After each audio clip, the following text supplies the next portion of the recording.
right? Are we hydrated, caffeinated, ready to go? Yeah. Moderately. Okay.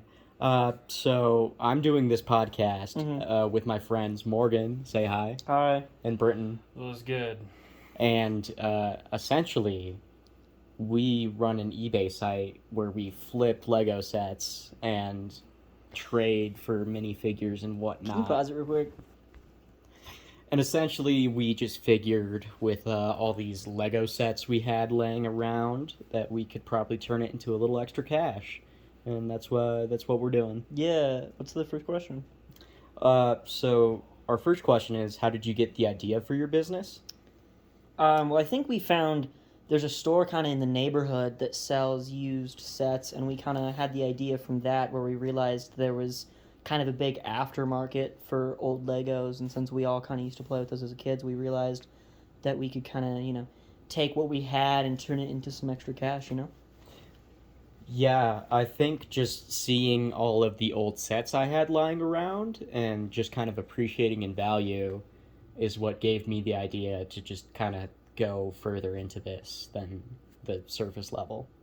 Britton, you have anything? Yeah, I mean, that was kind of it. I always had, especially like the Legos that I had, a lot of them were secondhand, so I kind of was sort of speculating like, maybe these are worth something, especially given their age. So I, thought it'd be cool to get into it. Yeah, and then once we started doing it, we kind of figured out that there's they appreciate and value really big, like the margin of increase of the price after they get discontinued is super big, so it's almost like you're making more money selling old sets that have gone up in value than you would just selling new stuff. Yeah. Right, it's this lucrative field where the investment is just buying a Lego set when it comes out. Right. But years and years down the line, it's worth something like double or triple its value, and it just seems kind of like printing free money at that point. What's the next question? What was the hardest part of starting your business? And for me, it was just navigating the website of eBay and trying to get registered as a seller.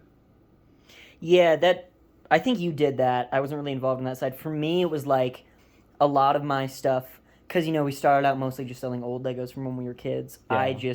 So much of mine was in boxes under the house or broken. So for me, it was just kind of reviewing what would become kind of the stock and trying to get it all organized. Like the labor of sifting through Right. your Legos Yeah. and assembling what could be assembled. Exactly. Okay. Britton?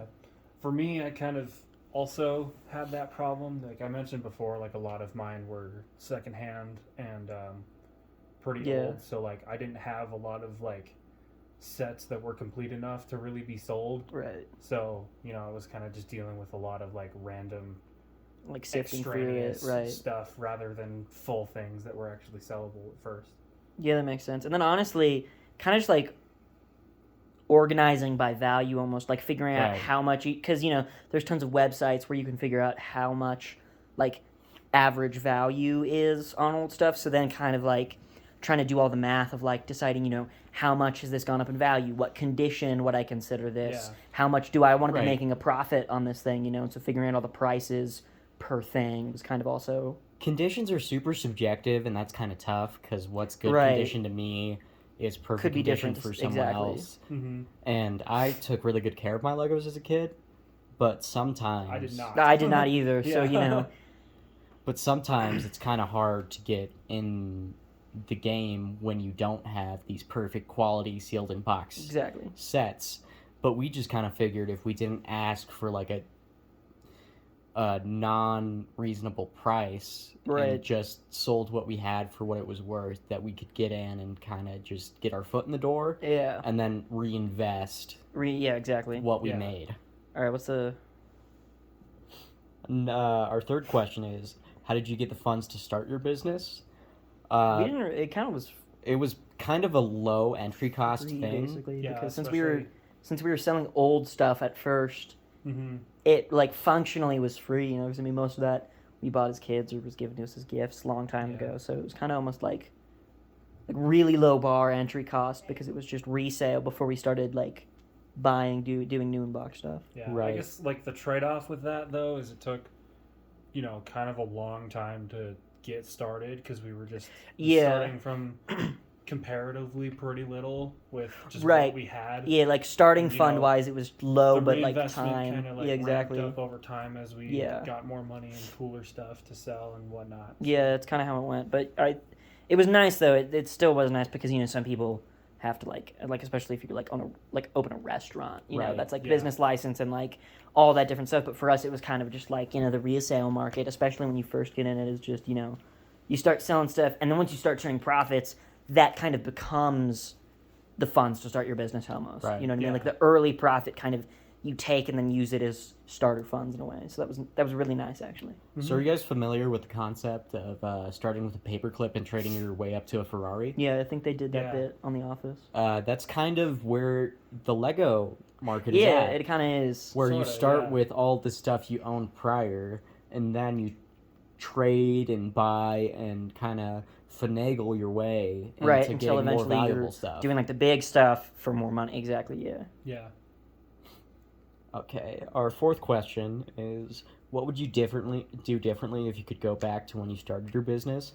Research. That's the Yeah, we the definitely main kind of went in thing. blind. I think for me, like I said, it was kind of nice because it was low. It was low fund to just sell old stuff at first. But I think if I had just put apart some paychecks from like a minimum wage job or whatever, and then invested that in new in-box sets to keep that I could sell once they were discontinued a few years down the line, Yeah. I would have done that because that would have really boosted like the early business profit. But obviously, we didn't really understand that was such a big game until we had started. So that's kind of just something we had to do later on down the line. But I would have started that earlier. So I'm gonna go take it back even further to when we were kids, and we had the opportunity to get Take these. care of your Legos. So Right, that's yeah, the yeah. moral of the story. Take care of your Legos. Keep them in boxes.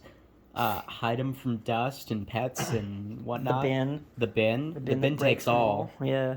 I guess one other thing I could add is like, especially towards the beginning, like we kind of ended up sort of like selling ourselves short sometimes. Yeah. Right. So, like for sure. things ended up being like a lot more valuable Than we they- sold them for. than we sold them for, just Yeah. because we didn't look really hard enough. to Yeah, kind of like what he decide. was saying at the beginning, like research, Yeah, just to pretty get much. more. Yeah. Another tough aspect about this is the emotional attachment to some of these That's true. sets Yeah. is kind of preventing us from selling them. Where it's like, man, like, what if my grandma finds out I sold my third birthday gift on eBay? Right. Yeah, but I don't think grandma's checking. So No, I it's think okay. grandma would like appreciate that we Right. traded up in value and got Yeah. a cool set that we flipped. Sure, Yeah. yeah. All right, our fifth question is what is your favorite part about running a business? I freaking love Legos. I just love Legos, man. I Legos just is pretty and cool. money. I Legos and also money. like money. I like not having a boss.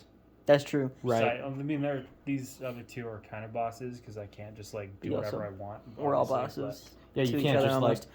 I It's a can- mutually but I can still yell at them and get away with it. so mutually it's assured fine. bossing.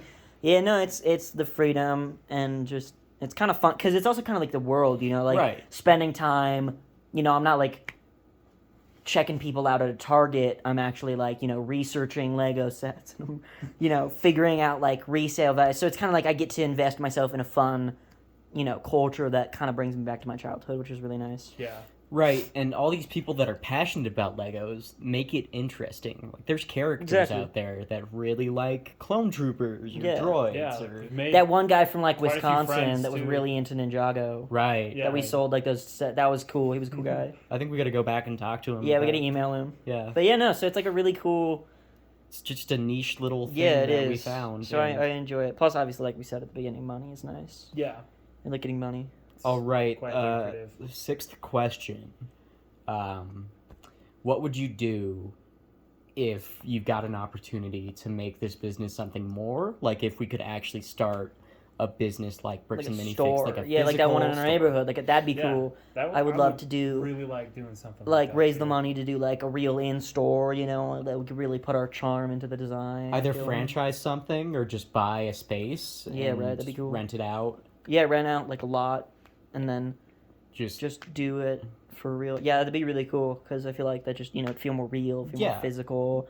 Yeah. Kind of let us meet people in our area more than just like randoms online. Mhm. Yeah, for sure. Well, thank you very much, guys, for sitting Yeah, for down sure. and talking about Legos. Yeah, Anytime. no Uh, problem. Yeah, this has been the podcast. Thank you very much.